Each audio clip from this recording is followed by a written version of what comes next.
therapeutic music means something to me, man. Like, I don't get to go in with a clean slate. You gotta understand that. I don't get to start fresh. I don't get to go in with no expectations. Like, to me, every mixtape is a new me. And if you don't embrace that new me, I respect that and I completely understand that, but I just want to be honest to who I am at that moment in my life. Does that make sense? In the evolution of who I am as a man, as an artist. So if you don't feel this particular mixtape, like if you don't like Hangovers and Hot Chicken, man, I respect that, man. If you didn't like the acoustic sessions, man, that's, man, whatever, I get all that, you know what I mean? But there's a standard. I don't have a clean slate with Therapeutic Music 5. I got a core fan base that has listened to 1, 2, 3, and 4 and got through the darkest moments of their life. So the bar is so high that it's been so hard to write. I've never been intimidated writing a project until I started really writing fucking TM5.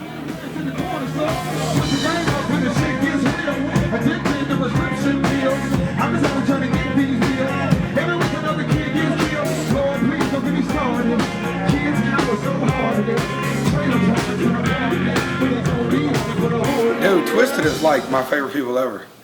So we met at the gathering. You know, we did the Twiztid Dirty South party, me and Lil White, Project Pat, and a whole bunch of fucking Southern Haystack, Ritz.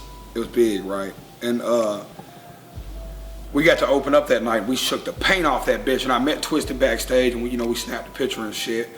And I'll never forget, Mono gave me his phone number, right? He was like, man, hit me anytime, right? And I'm just the type of guy that's like, you know, I hit him, right? I'm like, yo, ironically, we're working on this record called No Filter. You know what I'm saying? Like, we'd like to get you on the record. He was like, yeah, send me anything. And like, dead serious. And I was like, it was almost so organic that people like didn't believe me at first, because, you know, they're not big on features, man. Twiztid didn't do a bunch of features. They're like ICP, they didn't do a bunch of features in their career. So when they did the feature with No Problem, I was like, these dudes must really fuck with me. And they took me out on tour with them, and fucking, we just kicked it, dude. They were just fucking, literally probably like one of the coolest dudes I've ever met in my life, man. Literally. Like, their whole crew, like, they don't have a bad dude. Like, I've toured with a lot of people, dude. You work with people that got 10, 15, 20, 25 person crews sometimes. There's some dickheads out there. You know what I'm saying? You got everybody. We always end tours with a, I want to fight this guy, and I want to fight this guy from the other crew. And Twiztid's one of the few people we tour with that, like, we left off feeling like family. I met Yelawolf through struggle. When I was incarcerated, struggling with Alexander King and David Ray had called me. I talked to all of them. They didn't call me. I called them. And clearly.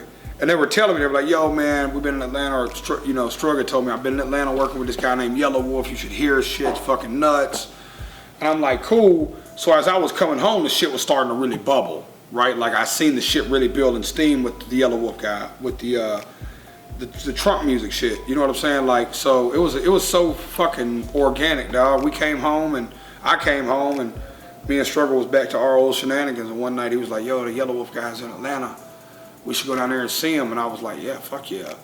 And we went down there, and we hung out with Wolf in the studio. We cut some records, and he got in the car with us. Or we actually got in a van with him, I think. And we drove to some random strip club and got shit-faced. And he took me to this fucking old weird place where these old people are at. I forget the name of it. Bubba Sparks wrote a song about it. What's the name of that song? The Claremont Lounge. We went to the Claremont Lounge. Yeah, we kicked it, man. It was a good night. Like, I don't see what pulling a fire alarm does. It's definitely not cool. It's extremely unintelligent. And as a result of it, you know, several hundred people are leaving without seeing the headliner, and the headliners are leaving without performing.